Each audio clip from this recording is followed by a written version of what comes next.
The ASUS ROG GTX 980 Ti Matrix Platinum Edition. Wow.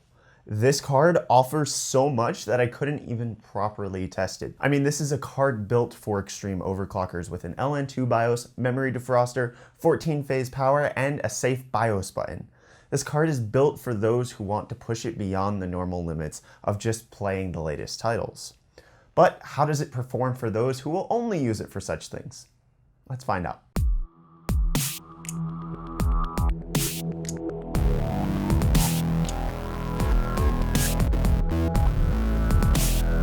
As far as aesthetics on the Matrix Platinum card, it's an impressive black, orange, and gray color scheme with plenty of sharp lines and aggressive angling. The quadruple 10cm heat pipes are matte black and are connected to a large heatsink, which is then cooled by twin wing blade fans. ASUS puts a lot of marketing statements about how they're Air Force inspired, but regardless of the marketing, the massive heat pipes, heatsink, and fans actually do really well at cooling the card. Even at the max overclock I was able to get, the card never hit above 70 degrees Celsius. Pretty cool stuff. See what I did there?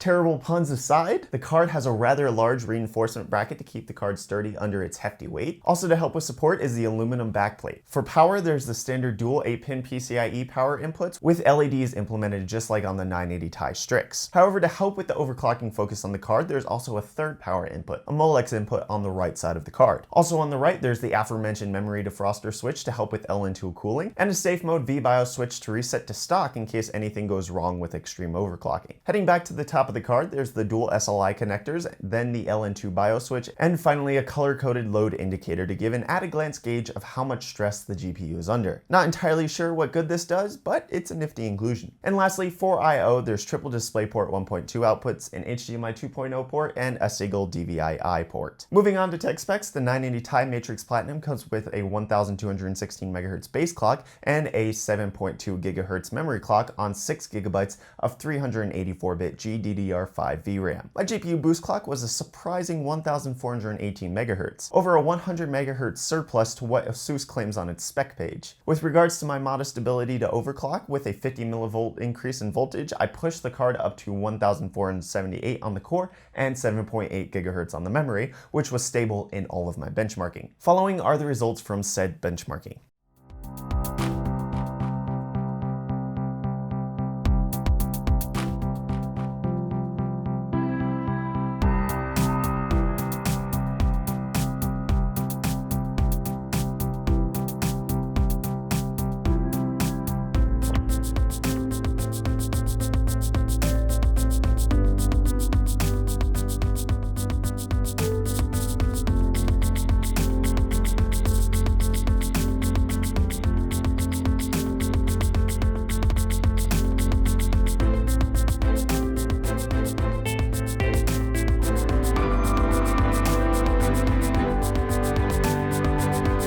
Now typically I do a value comparison at this point of the review.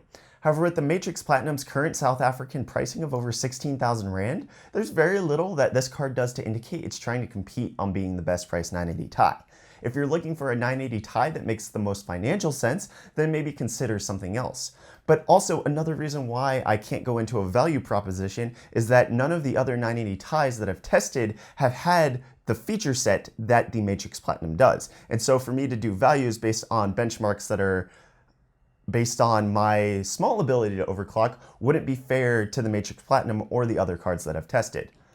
So if you're looking to get a budget 980 Ti, don't look at the Matrix Platinum. However, if you're looking to get a card that's built well, has aggressive styling, and then has a bunch of extra features for extreme overclocking, then the Matrix Platinum deserves consideration. But with that said, even though I've begun to read up more on extreme overclocking ever since meeting the guys at HWBot and the likes of Dr. Weeze, Vivi, and Quantum X while at Rage Cape Town, I don't think I quite have the chops to take full advantage of what this card's going to offer in terms of features. Maybe one day I'll have my own copper pot in LN2, but today is not that day, and therefore I feel inadequate to have this card in my system. And with that conclusion, I want to thank ASUS South Africa for sending in the 980 Ti Matrix Platinum over, as well as the PG34AQ 34-inch ultra-wide monitor for review. You can like this video if you found it helpful, dislike it if you thought it stunk, subscribe to stay up to date on all of my tech-related content, and if you're looking to watch more of my videos, maybe check out my review of the PG34AQ. And I'll see you guys in the next video. Cheers.